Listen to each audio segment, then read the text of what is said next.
a big, warm welcome on behalf of African Climate Alliance. I want to just say who we are for a moment, why we're doing what we're doing here today, and also just a big thank you to all those who have supported us going forward. So African Climate Alliance is a grassroots youth-led movement-based organization acting and advocating for Afrocentric climate justice. And the way that we believe climate justice is phrased is environmental, social, and climate change justice. We believe that you cannot do something in a silo, but it must be intersectional. And this youth-led movement is something that has been something that we hope to kind of have not as an umbrella, but as a space for people to keep their own identities, but still feel safe to be together in the space.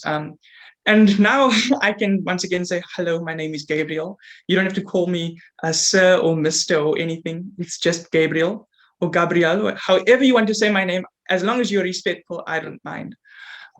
Welcome to the space. Welcome to the very, very, very first Africa's Youth Voices online conference series, session 1. Today we have got a packed day for you, but it's mainly you that will be doing the hard work. Just secret, just letting you know that. So you will be engaging with one another quite a bit today going forward. But yeah, so a little bit about Africa's Youth Voices Conference and why we're here today. Sarah, maybe you could to the next screen for me. Awesome. So you're all familiar with what you've seen here. So what is Africa's Youth Voices? And so it's time for our voices to be heard and our calls to be acted on. With the 27th Conference of the Parties, and we'll hear more about the Conference of the Parties soon when our guest speaker begins to speak. With it in Egypt this year, so in Africa, we have an opportunity to create messages that speaks to our realities right here in Africa. And so we invite you to actively participate in these monthly conference series that intend to foster, so hold and care for a space for collaboration, to build solidarity, and develop joint messages from us as young people in Africa. While we are from different regions and face varying issues, we have a common goal and our voices need to be heard. The different conference series dates will be on the 14th of July today, on the 11th of August. Then it will also be on the 8th of September, the 6th of October, and the 3rd of November. We'll make sure to send you all of this information once again, once the meeting is finished, so that you have it in your calendar for when you read it, when you need it the most. We'll also make sure we communicate ahead of time. Just so you know, don't worry. There will be communication between the spaces through either a WhatsApp group or an email group if people would prefer that as well. Cool. And so, yeah, the reason that we're doing this is because we believe that there's no better story that can be told from Africa other than, by people living in Africa and the realities in Africa. And so with COP happening here, it's important that our authentic voice is heard. Today we are joined by a guest speaker, and I can happily say that I welcome our guest speaker. I'm going to do a little bit of an introduction for him. Our guest speaker today is Tanya Lukuko. Tando is currently the coordinator for South African Climate Action Network, a network of 14 non-governmental organizations working to address the challenge of climate change and climate action. He's also director of community engagement at Mansa Advisory, a climate change and energy advisory service business. He has a passion for problem solving, especially as a means to address socioeconomic challenges faced by marginalized and disadvantaged groups. After completing his qualification in entrepreneurship, Tando pursued his interest in business development and established business in the mining, logistics, and textile industries. More recently, his work has been focused on working in low-income communities and developing strategies for co-creating and growing rural and peri-urban resilience. Tando, I welcome you to the space. I thank your presence. Sarah, I asked you, there we go, perfect. Tando, go for it. Thanks, Gabes. Very happy to be here with you guys. Good afternoon, everyone. As Gabe said, my name is Tando. So if you don't mind, I'll just get straight into it. Firstly, let me just say, actually, I think this as a platform is absolutely brilliant. I think Gabe and Sarah, what you guys and whomever else is behind it, This is brilliant. We haven't actually seen a youth movement do quite the work that you guys are doing, and I want to clap my hands for you guys and to root from you, both in front of the screen and behind the scenes as well. And keep up the good work. I look forward to keeping in touch with all the work that you guys are going to be doing between now and after COP. Cool. So let's get into it then. So COP is okay. Let's start with the very basics first. It stands for the full name is the UNFCCC COP. So the United Nations Framework Convention for Climate Change, Conference of the Parties. So it's a bit of a mouthful. United Nations Framework for Convention for Climate Change, Conference of the Parties. And then the number 28 or 27 just represents it happens on an annual basis. So this is now the 27th year that it's going to be happening in Egypt. And really what it's about is it aims to address the issue of climate change. So since 1988, I think it was, the world really found out about the real issue of climate change. So if you recall, we used to get told a lot about the ozone layer and some aerosols and so on needed to be removed from certain sprays and fridges and the like. And that was the very first work that the COP space really got involved in. And then later on, it then began to evolve to more the GHG emissions or greenhouse gas emissions and the like to what it is that we have today, the Paris Agreement and the like. I'm not sure how much detail you want me to go into, but I can go in as much detail as you need, Gabes. But really, what it is about how can the nations, and it's split between two types. So there's your developing nations, so your rich nations, and your developed nations, which developing, which are your rich ones, and your developed, which are your, I'm confused. Developing is your emerging economies, and then developed are your rich ones. So the US, the UK, Japan and the like are your developed nations. Your developing nations are South Africa, Brazil, China, believe it or not, developing nation. But those are the ones whose economies are still emerging, are still yet to reach their greatness, if I could use those terms. And so what happens in the COP space is then, how can these two groupings come together to find a middle ground on how they're going to address the issue of climate change that allows for both of their economies to grow, that allows for both of their populations to grow, that allows for sustainable development to take place, but also not prevent or causing additional harm to the environment. And so this is what it aims to achieve, and the manner in which it goes about it is, you would have heard of the climate negotiations, and it's quite literally a negotiation. And so you find that some of these countries will sit and literally negotiate on what they can do and what they can't do. Some countries are obviously more stronger than other countries in certain aspects.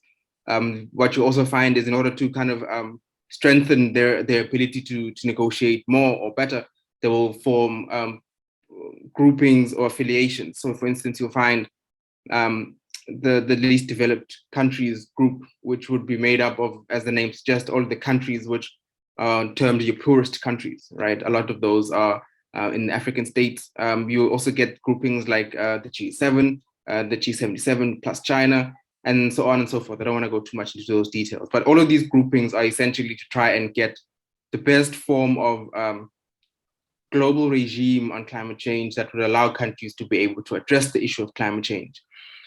Now, the issue is at the COP space is that what gets agreed to at COP is needs to then be localized or made into local laws, so to speak. And the COP space doesn't tell you how to do that. It just says this is what needs to be in place. And then in the respective countries then figure out how to make that happen. So in a very specific case, after the Paris Agreement in 2015, most countries had to make climate commitments in the form of nationally determined contributions, which meant this is what countries are wanting to do over a specified amount of time and how they're going to go about doing it. Some countries chose to make that law. Some countries chose to make that a very, it's a commitment, but not necessarily a legally binding one. So it means some countries are able to not follow through on their commitments, as we found a few years ago with the case of the US, where after the Paris Agreement was signed, Donald Trump came into office, and then he promptly then stepped out of the Paris Agreement.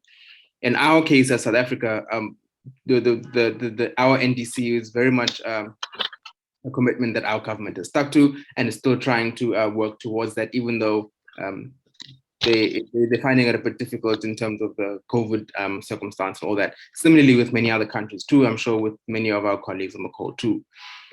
So why is it important then to participate and to understand the COP space? As I've said, right, COP is, let's term it this like this. If you could have an annual World Cup event, COP would be that event, right? So any particular sporting environment, any particular extracurricular activity that one enjoys, and if there was a World Cup for it, where all the best of the world come together to meet on an annual basis, that's what COP would be.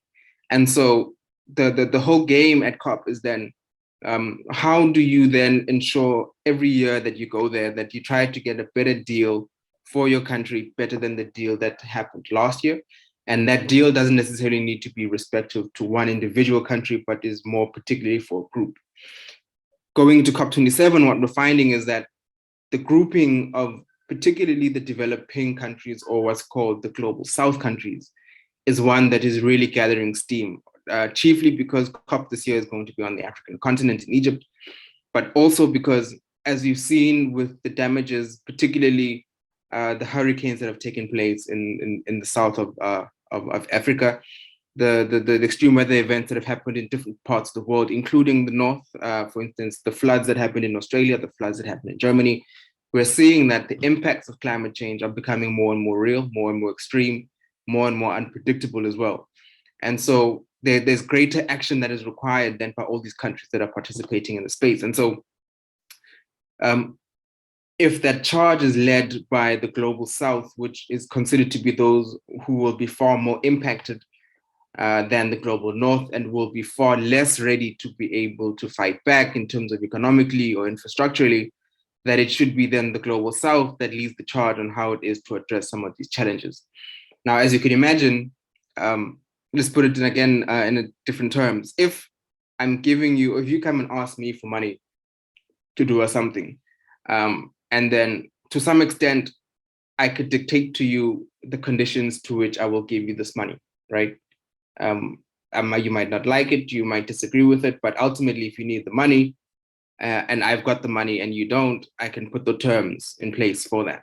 This is probably the biggest challenge that we're finding in the COP space, is that the rich nations are putting in conditions or putting in barriers that make it increasingly difficult for global South countries to be able to make real tangible changes for the global regime on climate change. And so this idea of then coming together, particularly of the global South, as it were, is becoming more and more important, is gathering more and more steam. In fact, I think as the years progress, we'll probably see that global South countries are going to be more, there's going to be more solidarity and unification in terms of how they approach the COP space, because they're seeing that even though the climate impacts do not respect a person's pocket, do not respect a person's geographical location, those who are negotiating this are using those terms as a means to determine who gets what, when, and how.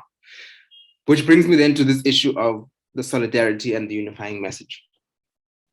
I don't think there's a time more than now that's important for solidarity and unifying messages. I'll separate those two things out just so that we can explore them both individually, and then we'll bring them together towards the end. When you talk about solidarity, I'm sure we all know of this term, is when someone is not necessarily affected in the same way that you're affected, but is affected by the same thing that affects you, right? They're affected by something that you're not affected by, but is affected in the same way that you're affected. And this is what climate change does. You've got different groupings that are affected by climate change, but aren't affected by climate change in the same way. You've got gender rights, for instance, that are impacted by climate in a way that's different to how the labor movement might be affected by climate change, that farmers might be affected by climate change, that youth might be affected by climate change. All of us are unified in the sense that we're all affected by climate change, but how we're affected by it is very, very different. And now, the issue of solidarity comes in where we recognize the fact that all of us are affected by this particular thing. And so by virtue of that, we then can come together. and we kind of keep our commonality specific to that specific issue that kind of binds us all together. And I think this is what climate change does. And specifically, when we look at, again, the global south, this is the issue that it's the impacts, and the fact that the impacts are going to be far broader on the global south than what they will be on the global north. Similarly, the fact that the global south has been far less responsible for creating climate change as compared to the global north. I mean, look at the country of US and the US economy, look at the look at the Japanese economy, look at the UK economy as compared to South African economy, compared to Malawian economy, as compared to island states. And so all of these impacts, as it were, affect us in different ways. And so we are able to then build a means of communication that allows us to be able to engage on these specific issues through this binding thread, if you will. And I think that's what the power of then the messaging comes in. When we talk about unifying messages, we're talking about messaging that does not increase the divide between us, but rather recognizes the divide that we have in the different spaces that we have, but rather seeks to focus on the things that kind of bring us together and keep us together. And so more than anything, I think what excites me about the work that you guys are currently embarking on is, to me, it seems like the youth initiative is then, or rather the youth is taking the initiative to bring together this glue, so to speak, that will bind different spaces, different groupings, different geographies to something that does not respect any of those things, but will impact us all the same across the globe. Now, the importance then of the unifying message is that if anyone understands warfare to whatever extent, one of the things we'll come to appreciate about warfare is that the divide and conquer is a means through which those in power use to rule. And that happens whether you are talking about in physical warfare, as is the case in the Ukraine and Russia warfare, for instance, or that's your in the very literal sense, or in your soft warfare, things that aren't necessarily visible. But if you look at ideological views, though capitalists versus communists, you look at vegans versus carnivores and vegetarians and the like, but the ideas essentially. Now, the unifying message has the ability then to remove those barriers, and it gives us the ability to then look at what is it that affects us all together, regardless of our differences, and then focuses specifically on those key things and uses that glue to be able to ensure that the movement continues to move forward, continues to build in strength, continues to grow, in numbers. And this is what is needed as we approach COP27. What we saw in Bonn in June is that even though there's a subject matter within the COP space called loss and damage, right? Loss and damage finance. Losses and damage basically means, okay, let me quickly, just for context, there's three key terms that one must understand. The first one, adaptation or mitigation, adaptation, and now loss and damage. Mitigation is it looks at a long-term impact and how you might mitigate or move away from a long-term impact, right? Your adaptation looks at a shorter time frame. So between today and tomorrow and the next month, how are you going to make sure you can move away from this thing and stay away from this thing or whatever that particular impact might be? Loss and damage is when you don't have the ability to mitigate, you don't have the ability then to adapt fast enough. Losses and damage speaks to events, for instance, like the flood that you saw that happened in KZN, some like the floods that you saw with Cyclone Adai in Southern Africa not so long ago, where countries have moved beyond the point where they can do anything within their respective economies to do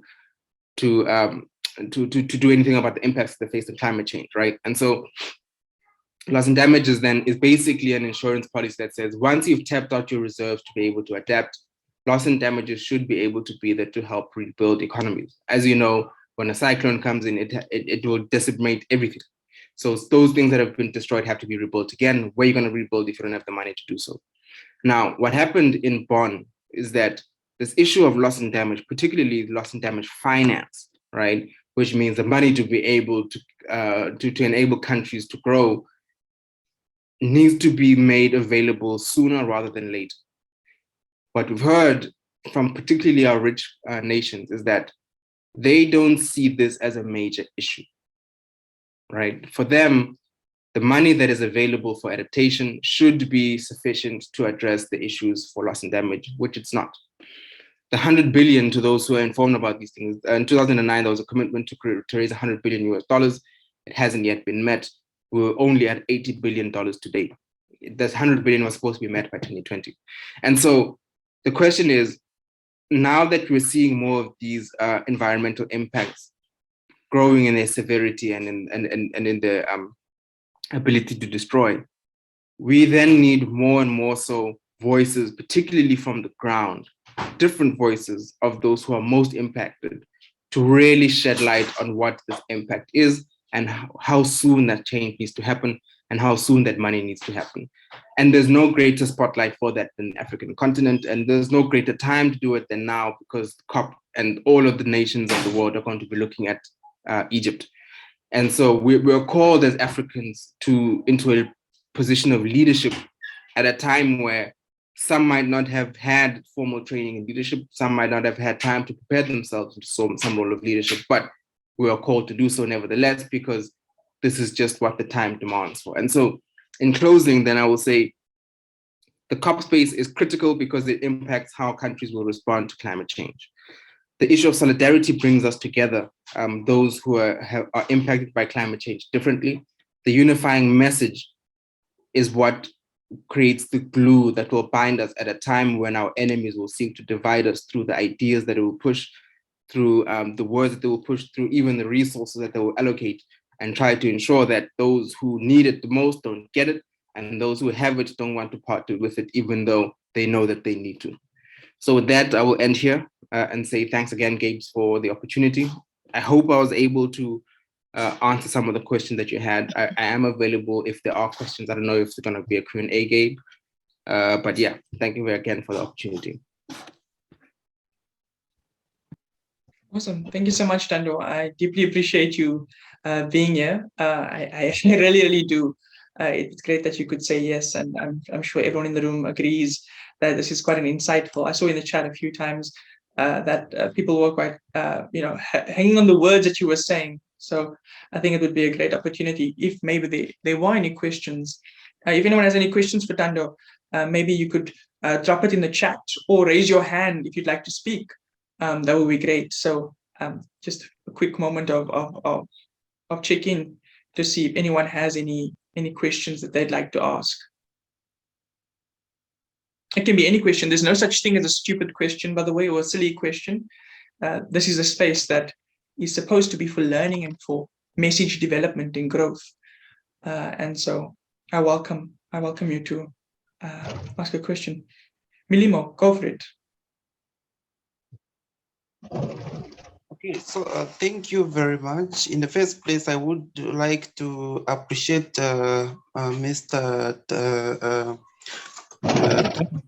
Tanya Lukuko for that brilliant presentation. So he highlighted over things that are very much important that we must actually pay attention to. Now, the question to Mr. Tanya, how can we be able to achieve solidarity, like to speak in one accord, when we're actually separated? We're in various areas, like others are in, okay, we are in various countries of Africa. So how best can we join our hands together to ensure that we put solidarity a practical thing and like living it as a theory? Thank you. Thank you for that, Milimo. Appreciate your question. And hopefully we can also all try to understand that together. But because I know you asked Tando a question, Tando, would you like to answer? Sure, Gabes. So yeah, how to achieve solidarity in the context of a difficult geographical look, it's by no means an easy task, right? For me, I think it's making use of all the platforms that we currently have available to us. Probably the greatest one is or the greatest tool that I can think of is WhatsApp and WhatsApp and Twitter, because both of those allow for us to be able to communicate even when data is a constraint. Twitter less so, but definitely WhatsApp allows us to be able to do so. What's nice about Twitter is that Twitter plugs you into a global community who agree with the same idea that you have. So if we wanted to gain traction, there are people who are able to help us use the Twitter space to be able to really grow the message that we wanted to communicate, how to attract new audiences, particularly audiences that are sympathetic to our cause, but are different, are in a different geographical space to where we are. The other thing is then, again, because of the difficulties of again, look, I work with a lot of my colleagues are also on the continent, right? And I come across the challenge of connectivity all the time. There's the very poor connectivity across the African continent more generally. And so there I would say the other beauty that the developed nations have given us, even though I say this with a pinch of salt, is spaces like Google Documents, which allows us to be able to create content and text outside of traditional times, outside of the traditional 8 to 5, as long as I think you can put your ideas down and someone is able to retrieve those ideas in a different space, that then surpasses the idea that you have to do certain bits of work within a specified amount of time.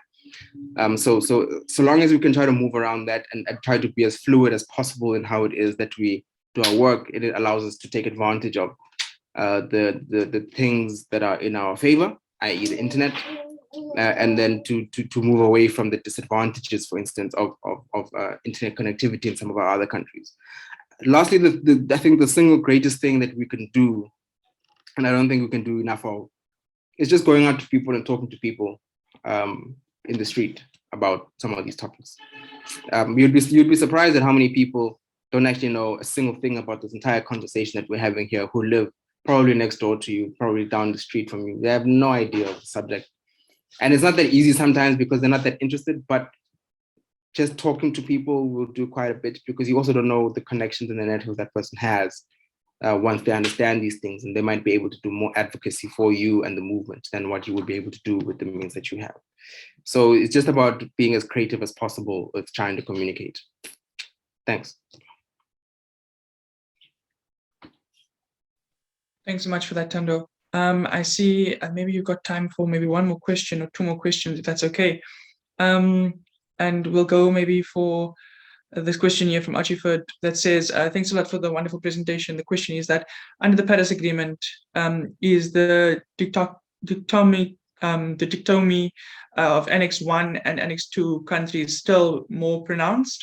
I'm not sure if you can answer that, Tando. Yes, I can.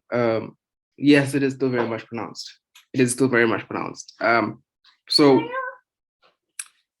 where it's less pronounced, right, is in these, for instance, if you look at the G77 plus China, right, group of 77 plus China, that might be where it's less pronounced. But generally, the developed nations and developing nations, or Annex 1 and Annex 2, understand that they're fighting very different fights. And so Annex 1 countries typically are aware that Annex 2 countries are trying to get deeper into their purse strings. Annex 1 countries are quite clear that they don't want to get, they don't want to dig too deep into their purse strings to address the issues of climate change, even though largely it is their responsibility that we're experiencing much of the climate impacts that we are. So it's still there, even though they won't want to say it overtly. I mean, look at, for instance, the G7, right, which is the group of 7, which is the 7 richest nations in the world, right? They are all Annex 1 countries. All of them are Annex 1 countries, and they still have considerable sway. In fact, they hold more sway than the G77 plus China. And the G77 is a group of 77 countries, right? And China, which is probably the single largest economy or second largest economy in the world at the moment. But the G7 still holds more power than them. So it's still definitely much in play. It's just that it's less pronounced than what it was in the years preceding preceding Paris Agreement specifically. Thanks for that, Tando. Appreciate it. And maybe we can take a question from Frida, and then every other question will be forwarded to Tando. Just looking at the time, but Frida, would you like to ask your question? Yes, please. I hope I'm loud and clear. So when Tando was presenting, he mentioned about the conventions that happen that are annually, and where it brings developing nations as well as developed nations together. So understanding that, I think Africa is compromises of countries that are developing. And I think climate change, most of the times it's more of like a new thing, and few leaders that are in the political space that head our countries are really familiar when it comes to things to do with climate change. And the people that are most active, like here in Lusaka, where I come from, when it comes to climate change, non-governmental organizations. So most of the times government is not a key player when it comes to issues surrounding climate change. So my question would be, who is supposed to attend the supposed annual meetings or conventions that happens annually, maybe after 5 years or 4 years, to address the challenges with regards to climate change? Because I think if it allows for leaders, political leaders in nations to attend this kind of meetings, and these people are not actively engaged when it comes to issues to do with climate change, then I think that in itself becomes more of like a barrier to achieve whatever impact we are looking forward to as far as climate change is concerned. So who is supposed to attend these annual meetings or annual conferences from the nations that they are representing? Thank you. Thanks, Frida. So the UNFCCC splits the participation into 3 groups. The first one is parties or countries. The second one is, or rather, let's call it like this. It's state actors, non-state actors, and then the media. So your state actors are obviously countries, and when you're talking about countries, we're speaking at ministerial level, we're talking about directors general level, we're speaking also at very senior official levels.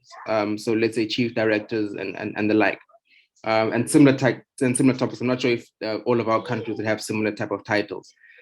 So that would be from state actors, and those are the ones who are largely responsible for the negotiations, because they for instance, if I can use a very specific example of South Africa, we've got a chief director here of the negotiations, who is the focal point of the UNFCCC in South Africa, who's got a team that he leads, that in his team are all then the focal points for different aspects of the UNFCCC, and are also the lead negotiators then on those specific issues. So for instance, you can think of adaptation, you can think of gender, global stocktake, et cetera, et cetera. There's specific people who lead on each of these issues, or they should be in principle.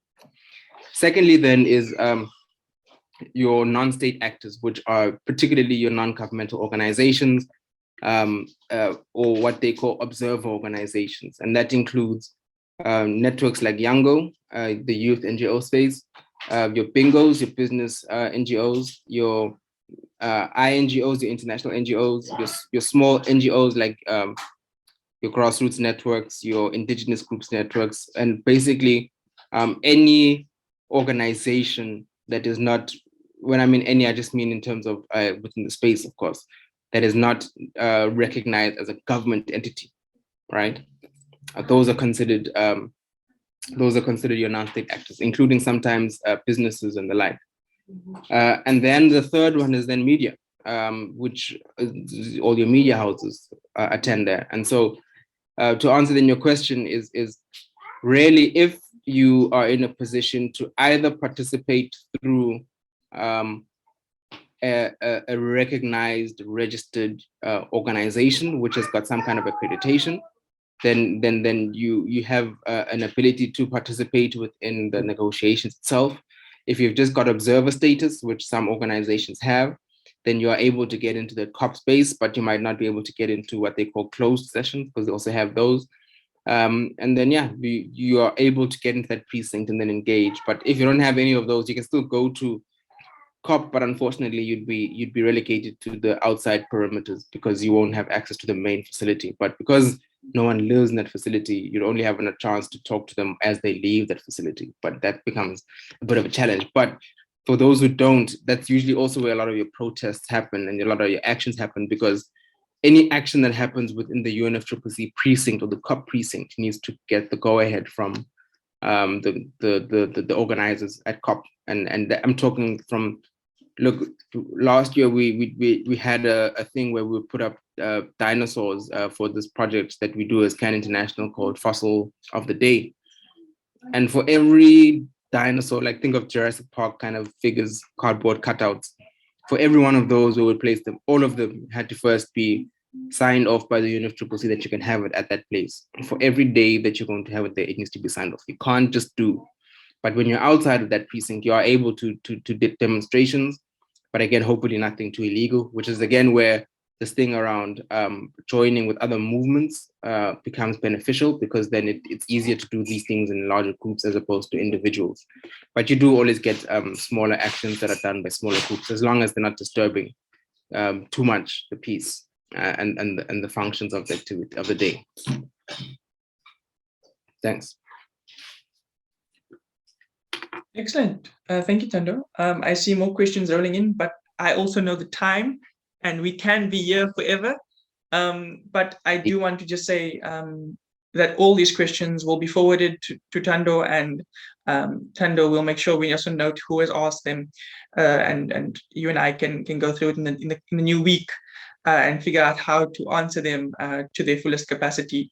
There are two questions I didn't ask you because I feel like these two questions are up to us as a group to answer. The questions surrounding what are the actual tools that we can use in Africa, for climate action on the ground as young people. That's an answer that we can define as a group here. And the other one being, does Africa, excluding South Africa, have the climate powers to push forward? And if not, how can we figure that out? And I think as we move forward today and in the next months to come, the time in between those months, because, hey, it's not just after this you move on. It's not about that, guys. Yes. When you're here, you're here, and then you do your work while you're in between, the conferences. That's why it's split out like this, so that we can engage with one another and our constituents and the people on the ground. But Tando, in case you have anywhere to run to, you're more than welcome to stay. But I just genuinely want to say thank you so much for your participation, your contributions, and engagement today. I know that we are all extremely grateful to have you here. And I will make sure Tando's email address is also shared following this, but not his day-to-day, because otherwise he's a very busy man, but there is another email address that he does share for situations like this. And so we'll go from there. Thank you so much, Tando. If everyone can just give him a round of applause or a bit of a celebration with their reactions, we thank you, Tando. Thanks, Gabe. Thanks, African. You guys, sorry, mine's everywhere. Thank you so much, and I appreciate the opportunity as well. African Climate Alliance, yes. And then, yes, I look forward to all the amazing work that you guys are going to do. And then, Gabe, we'll keep in touch. Yeah, thank you. Looking forward to those questions. Excellent. Thanks, Tando. Thanks, to the questions about registration and not sponsors, there are some people who have badges that can help out, but we will get all of these questions, compile them, and move forward with them together. But looking at the time, Sarah, if you could share the screen so we can kind of show the roadmap to COP before we move into the next part of our session, where we will be going into breakout rooms and go from there. So the roadmap to COP27, Africa's Youth Voices Conference.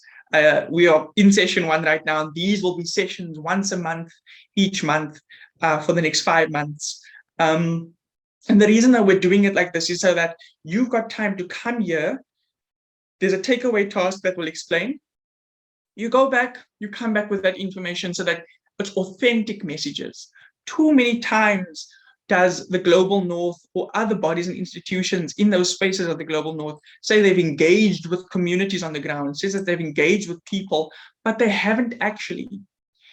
We have that opportunity to engage young people in our communities, engage young people in our work, in our school, in different spheres of our lives and come with their voice to make sure it's authentically heard. And so that's what Africa's Youth Voices is about. It's about developing strong messages, but also figuring out tools and ways forward. And so tools, that's where the conversation comes in. Sarah, I'll tag you in for the online and digital campaigns. I know that that's kind of your forte, so to speak. Thanks, Gabriel. Yeah, so I mean, generally what we're wanting to do is, as we're building messages together, we are also looking at how can we build those messages into campaigns that we can share here amongst one another, approve with one another, and then start sending out individually as organizations and as communities, so that we're showing a strong message that's coming all across, Africa, and coming from different places, but also showing this unity and messaging. So we want to build those campaigns with the messages that we develop together, and then hopefully we can all share that. And that can also tag into another idea that we have, which is to, and I'm sorry going on to that next one so long, Gabriel, but to develop a letter. And an open letter. So open letter in the form of something that will be published on online publications, will be published throughout different news networks across Africa, and working with some PR specialists on this to come up with these messages that we have, to put them into a letter that can be published and that we can all sign on to as individuals and as organizations, as communities, and then actually send that to the African Union and to the leaders, but also have it published online, have it published in print, and form part of these online and digital campaigns. So those two really can feed into each other. And that way, hopefully the leaders who are going to be the ones at those negotiating tables are also receiving and having a clear message ahead of COP, but also that there is, through the likes of Twitter, Instagram, whatever it may be, and the different news publications that we have at our disposal, even radio, that we can start using those to make it known what are the messages that we want to put out there ahead of COP and at COP. Back to you, Gabriel. Awesome. Thanks, Sarah. And then I think something I really want to make known is that these are opportunities that we all can engage in, and how we want to engage, it's entirely up to us, and we can see it through. Then September Global Climate Action. Oftentimes, that there's a global climate action that happens once a year. Oftentimes it's in September. This year, for example, Cape Town is doing an action, and hopefully soon the broader of South Africa will be joining and participating in that engagement. And I'll share the link here so you can see it afterward. A march for system change, for people, for planet, people, and future generations. And that will be the theme for Cape Town's Global Climate Action, because we've decided enough is enough of us following a trend that doesn't authentically speak to our voice and our issues. We need our system to change. It's not just about the environment, it's about people, it's about the environment, and it's about all the other little things, quote unquote, little things that actually do impact us so greatly. We need to view it all together, intersectionally. And that's why we're taking to the streets. And so as time goes on and as we move forward together, I'm definitely sure that you'll see global climate actions in your areas, in your communities across the country, across the continent, actually. Sorry, let me just go back there, across the continent. That's how big this will be. And as time goes on and we start seeing different movements start mobilizing, we can also pinpoint and say, hey, someone in Zambia is doing this. Do you want to join them? Hey, someone in Uganda is doing this. Do you want to join them? And then that way we can have movements bolstered up, really growing strongly, and kind of really representing the voices that we need heard from the ground up.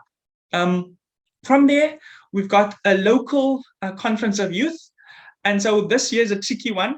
Some countries do it, some countries don't. And so, for example, in South Africa, we'll be holding a local conference of youth. I also know that, so it's a conference of the parties, but it's conference of youth. So it's young people coming together to develop an authentic youth message. I also understand, and if I'm not mistaken, there's also one happening in Ethiopia. Senegal, Seychelles, and DRC. And so if you wish to be involved in those, I can connect you to the people in those spaces. As time goes on, I'm sure there'll be more. And we can kind of really engage each other in those spaces to have those authentic messages heard.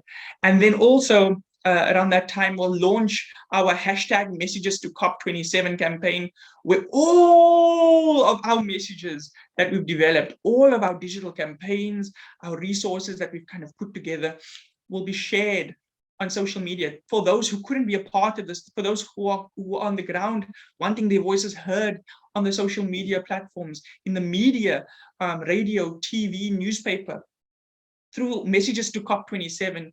That's the kind of campaign that we'll be launching in October, November, so that when our leaders go to COP, they understand this is what our message is, and you will hear us because we deserve to be heard. And then moving from there, COP27, and hopefully around that time, we've got some really strong messages pushed forward. We've got us meeting for the last time, quote unquote, because trust me, there'll be another one happening afterward. A surprise session that I don't want to mention right now, but it will happen after COP.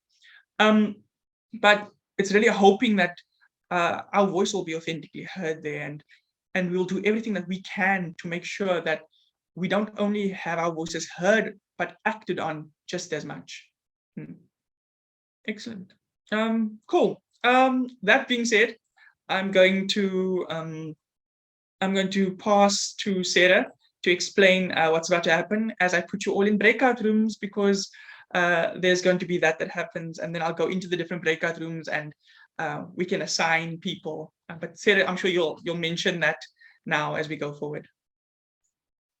Great. So yeah, as Gabriel mentioned, we're going to now split into groups so that we use the rest of this time to have discussion on a smaller scale, where we can, as individuals, get to know each other, introduce ourselves to each other, and also start really thinking about the start of where this conference series is going to go. So as Gabriel mentioned, we are wanting not to dictate this is how the messages must look, but it's rather about us co-creating the messages together based on what we discuss here, and also based on what everybody learns and takes back from their organizations and communities once leaving and coming back at a later stage.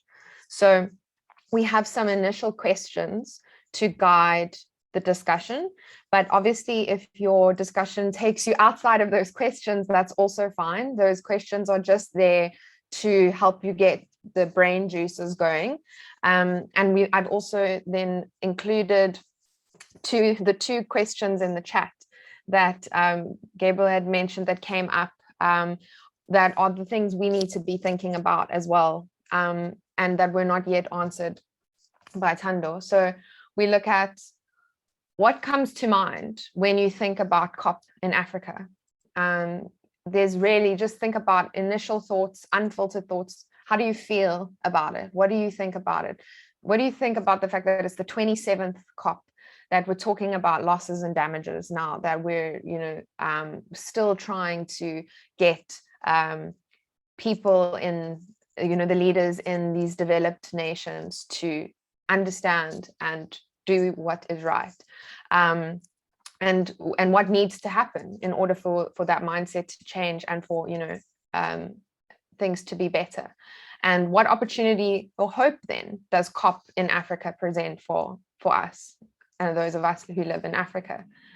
What are the concerns that we have about COP, if it's going to go badly, or it's just going to be another year of the same thing? And then what would it look like for you and your community to actually be heard at COP? And what are the things that you would want to be heard at COP? And as part of that, how best then think about these questions that came up in the chat from you. How best can we mobilize and campaign amongst youth? What are some of the tools that we know work within our own movements, organizations, and what are the tools that we can share with one another and that we can use when we're framing these questions and also thinking more towards COP? And then how does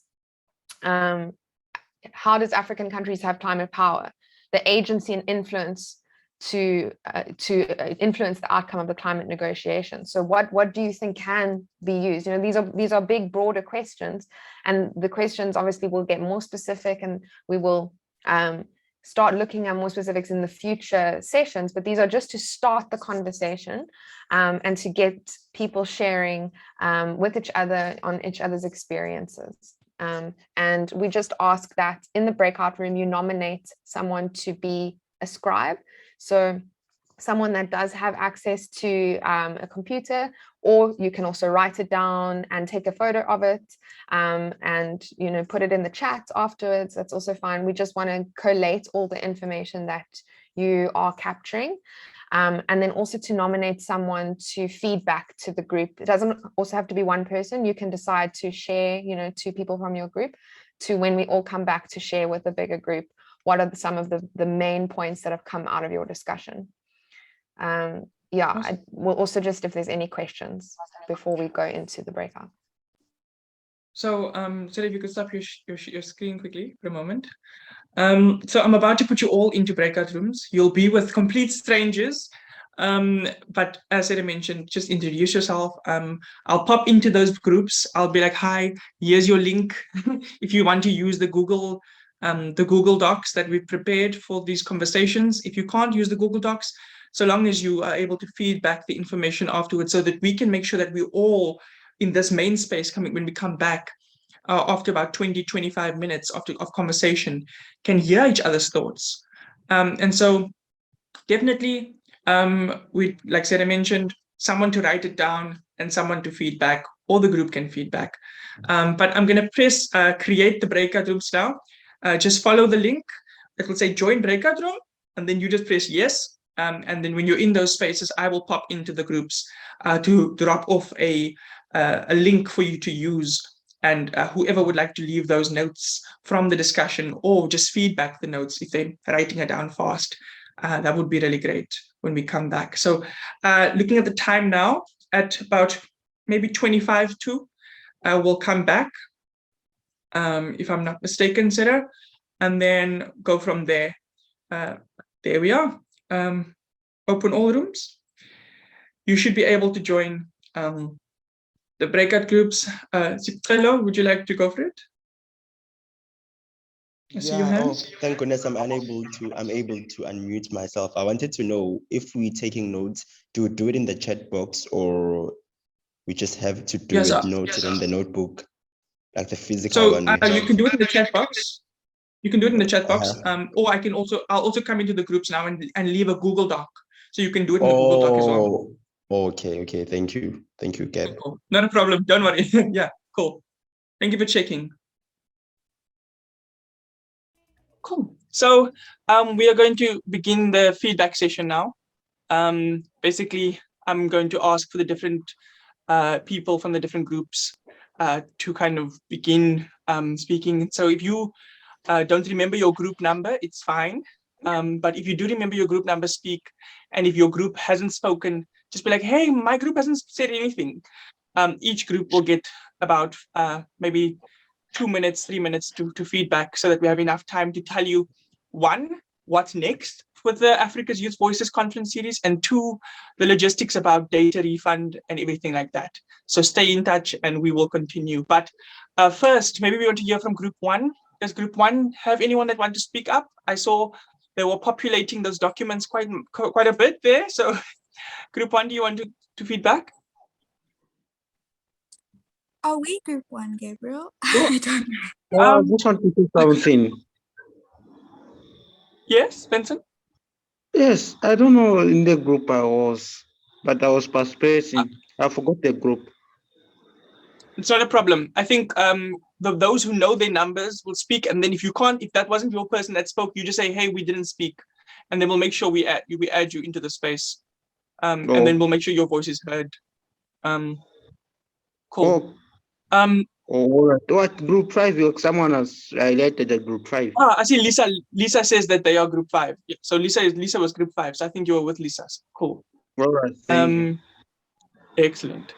Mohini, I think you might have been group 1. It's the one with the the first thing, so question 1, question 2, question 3, is that you? Yeah, I can see here, Mohini. Yes, it is. Yes, it is. Okay. It is. Okay, cool. Mohini, would you, is that you going to feedback then? Yes, I am. Awesome, go for it. My notes are all over the place, so if I sound like I'm talking gibberish, please just ask me to explain and I will. But we had a really, really productive conversation, I think, on my side. I got to talk to a few people and it was quite inspiring. But just to quickly summarize, for the first question, what comes to mind when you think about COP in Africa? There was a lot of, well, we were talking about how we felt joy, because in previous years it felt like something distant, and the fact that it was more local being Africa, brought us like optimism. Someone said that COP is a space to discuss current global South environmental issues, to have African countries talking about financial support and the policy and solutions where African countries come together to discuss their environmental climate change problems and suggest possible actions to solve and seek financial support in policy agreements, which I thought was a brilliant point. And then, sorry, I'm just finding my space here. And then for question 2, we spoke about, again, just reiterating, creating a space for African voices to be heard and liberated. And once African countries can come together, we can address what was presented by global North countries in the past, and we can confront any problematic classism or anything problematic that may arise, and to really take up space at COP and let our voices be heard. It also gives African nations a chance to take a leading role in dealing with problems posed by, obviously, climate change locally. Question 3, someone said, whenever these conferences are taking place, Global North representatives have the privilege of going home and not having to confront this again. And most of the time, their local governments are not willing to support the course of action taken. So it's almost like attending COP, taking it off your list, but what comes from it? And I mean, I think the fact that it's the 27th COP and again, these conversations are being had, and it's quite daunting and scary. And for question 4, we all struggle to answer that. For me personally, I said that I felt like it would be better for me to answer that question after talking to people in communities locally in the Eastern Cape. But just in general, it would be liberating for our issues to be addressed in a larger scale. Yeah, I think that's all. Thanks so much, Mohini. I really appreciate it. I'm going to give you one of these silent celebrations on my screen with my camera. Thanks so much. And well done to your group for putting together that. I think you'll hear more about what you've just said about you think it's best to ask communities on the ground. You'll hear about that in the takeaway task, a little hint there for some people. Cool. Breakout Group 2, do you want to maybe go and give your feedback on how things were? If you remember, if you're Breakout Group 2, I think you're currently happy right now. Hi, I was the scribe in Breakout Group 2, so I'll just post what we've done and then I'll allow someone else from the group to talk and give the feedback if that's okay. Okay, cool. If you prefer that, then that works amazingly, but also feel free to chime in if anything pops up. But Breakout Group 2, do you want to someone want to read that out loud?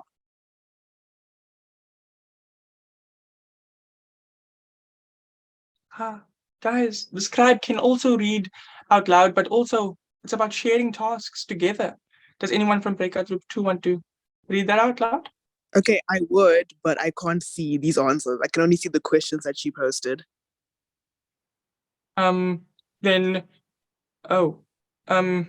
So I think maybe she's posting it in different levels. So maybe you can just give us the gist of it all, and we'll follow up afterward with all of the comments and sections. Yeah.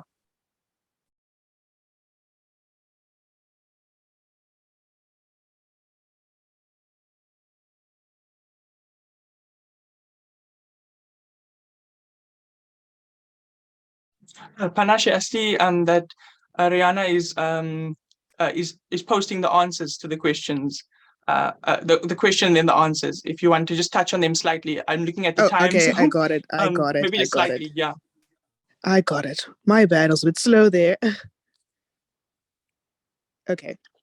So number one, what comes to mind when you think about COP in Africa? Not many people know about or are aware of COP. Perhaps people have heard about it but do not understand the extent to which it affects us. Not a lot of media coverage around it in terms of daily media coverage. And yeah, and then number two, what opportunity and hope does COP in Africa present? Most people in developing countries are not actively engaging in these things towards COP. There is poor implementation of solutions. Also, the solutions are not always best suited to African countries. COP seems very Eurocentric and is beneficial to the global north. The global south doesn't benefit, especially rural communities. Our participation should be recognized, and Africans need to be placed at the forefront of these conversations since we are the most affected. Given that COP is in Africa, it goes back to the issue of climate power, and we have the power to actually make the change and ensure that the issues that we raise will be placed in the final text. Made individuals and organizations are aware of their role in participating and engaging in COP. It's nice to see that people are willing to engage with each other and working together to come up with solutions. Okay, number three, what are your concerns about COP this year? The final decisions that are made in Africa are not financially stable, so we can't always implement these solutions that developed countries are able to. And how does it make inclusive decisions regarding financial agreements? Yes, solutions involve Africa, but we can't move forward due to finances. COP26 didn't have the impact that it was expected to, and there is a concern that the same thing will happen for COP27. North Africa likes to separate itself from sub-Saharan Africa, which is problematic because sub-Saharan Africa is left to fend for itself. Youth leaders are excluded, and even though we are the future of the continent and we will be the most affected. Number four, what would it look like for you and your community to be heard at COP? Well, we would like to make sure that youth leaders are included, give them the space to voice out their concern, and the young community leaders should be engaged. Yes, that's group two. Thanks so much, Panache. Round of applause for them for doing great work there. Thank you so much. I really do appreciate it. And I think it's quite engaging what you were saying there. I mean, that feedback from the entire group, it was really it latched on. Maybe moving to, because I know group 3 ended up becoming the plenary session here. So maybe whoever was here in the group with Sarah, if they want to maybe feedback here. Does anyone want to feedback if you're in the room with Sarah? Or maybe Sarah, you want to give us a short overview of everything that went on? Yeah, maybe if it's okay that I can call on Pato to just share some thoughts, and then I can just add on a few more points from the rest of the group if that's not covered already, if you don't mind. Sir, I got into the meeting late.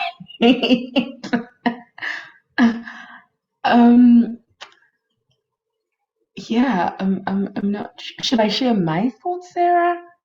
Yeah, just on the loss and damages, I think. Yeah. Oh, okay. So my thoughts on the loss and damages was that Africa needs to go to COP with a common position being the loss and damage facility. Because if people are looking to make this an African COP, they're also looking to have a big win. So if we go there with just one ask and they fail to give it to Africa, then it's really they haven't given Africa the one thing that they were asked for, and therefore it's a loss for the whole COP27. So Africa needs to take a common position. I think someone else in our group talked about how some of their projects don't have funding. So if we all go there and say loss and damage, and put pressure, because last year they kept it for this year, so we need to keep the pressure up and refuse to settle.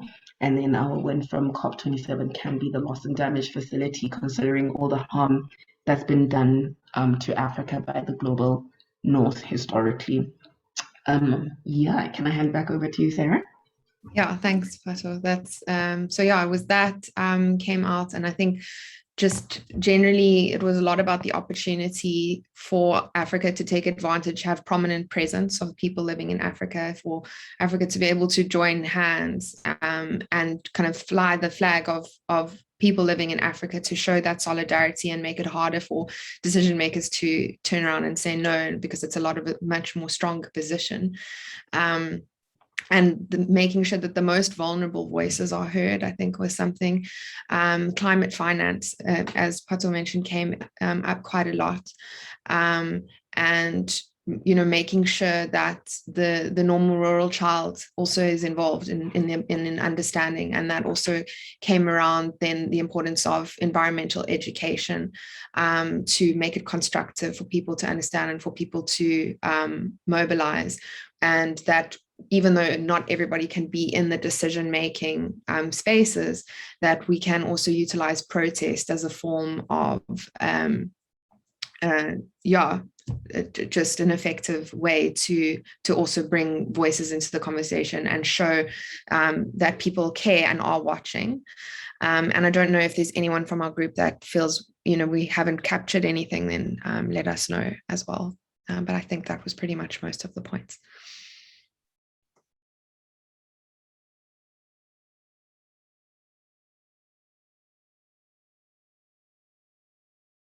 Excellent. I think maybe in the span of time, and obviously, so I just want everyone to know, if you feel like you weren't heard properly, I see, well articulated over there.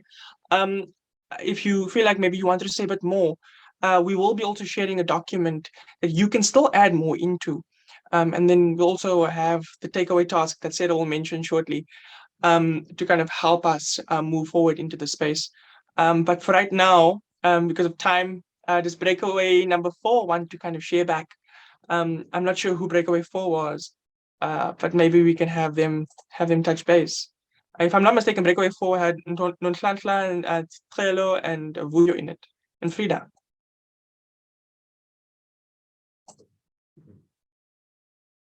Huh? Anyone?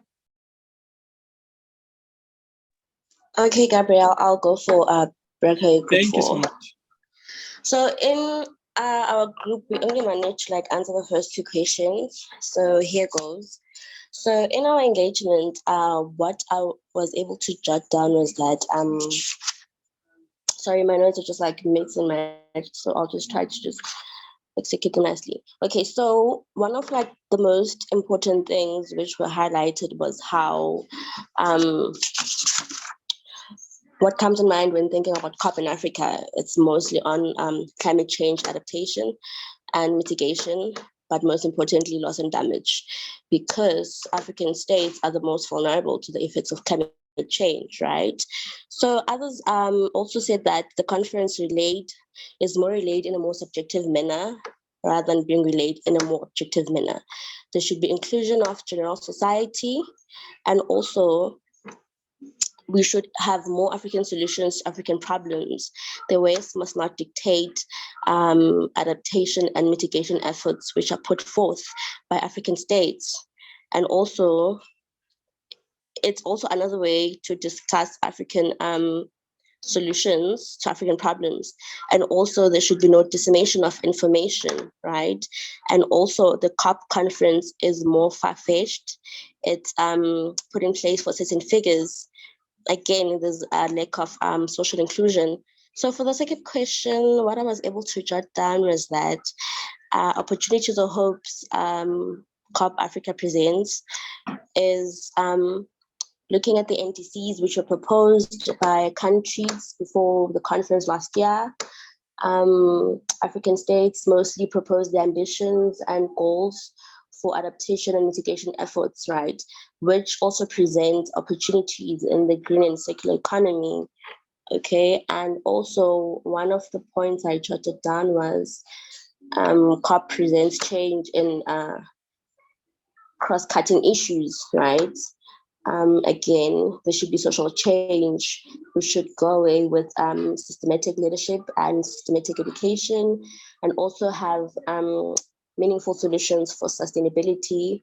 And also COP presents a platform for accountability and transparency, especially when it comes to climate finance in African states. And also it's an opportunity for good governance and inclusion, which will enable cooperative governance and civil society inclusion in the voices for African people. And again, one last point is finding sustainable mitigation and adaptation solutions. So thank you. Thanks so much for that, Untitled. I appreciate the feedback. It was great to have Group 4 kind of voice messaged and vocalized. And looking at the time, it's perfect because we've got Group 5. Lisa, Kanya, do you maybe have anyone in your group that would like to feedback? Otherwise, would you like to unmute and feedback yourself?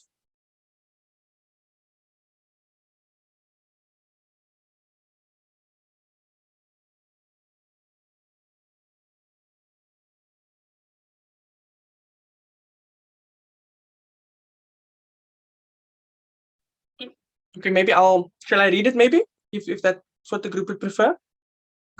So I'll go through it. If you feel like you want to maybe speak, this is your opportunity still, but I'll read through it and you just let me know if there's any issue. So it's perfect that everyone was feeling a bit kind of anxious and shy because that's the first session. So maybe I'll read it off and then we'll go from there. We struggled on settling and starting the conversation, but it went while it lasted. We were able to answer a few of the questions and hoping that someone will continue to add on as we read this. So for the first question of my team members, it felt like COP in Africa represents a chance to shift the focus of the conference to a more nature-based policy and biodiversity in combating climate change. And also, Africa is also affected by impacts of climate change. So with COP held in Africa, it means that we are not left out. I honestly like these because whenever decisions are made, they don't really try to see how the change will affect us. And all we have to do is just adapt to the situation. The last one is COP in Africa gives the opportunity for Africa as a continent to formulate and implement interventions into climate change. I love that. And so I think if we move forward, going into the different spaces after the session, when I send you the details where you can fill in more, if anyone else from that group has any more information they'd like to have shared, take that opportunity. But let's give a big round of applause for them for contributing and still sharing despite feeling a little bit shy, which I think there's nothing ashamed of that at all, nothing to be ashamed of that at all. So a big round of applause to them as well for feeling safe to share in that space. And looking at the time, it's right on the top of the hour, but we promised you that we would kind of give you the information going forward. So next steps, I'll maybe just jump into that. We're going to create and co-create this roadmap for COP27 together, develop joint messages and make Africa's youth voices heard. But there are still more logistics going forward that Sarah will share. So yeah, thanks everybody so much for your time today. And it's been a really productive start to the conversation. And we ask to, as a takeaway task, to take the learnings or the thoughts that have come out of today and to feedback to your constituencies, communities, organizations on the importance of COP, on what is your personal organization or community's roadmap to COP going to be. What do you want the leaders to know? And what does it mean to have your voices heard at COP? And then to come back into the next session to start developing that roadmap together, and then to give points to be included in the messaging that we're going to start forming for the campaigns, for the joint letter to the African Union, and basically to start co-creating the outcomes of this conference series together. So it's to just go back, get feedback, talk amongst the people that you know, to come back and bring more conclusive feedback so that we're all speaking for not just ourselves, but those who we are representing as well. So we'll also share all of those. Thanks, Gabriel. We'll also share all of those in the email. The next meeting, Gabriel, is in a month's time, I think. What is it? It is the 11th of August. Yeah. There we go. I was trying to find the unmute button years later and I still can't find it. The next meeting is on the 11th of August, but we will also share more information. So yeah, going ahead, thank you so much for joining the very first session for the Africa's Youth Voices Conference. I thank you all and I wish you an enjoyable evening. Good night and farewell.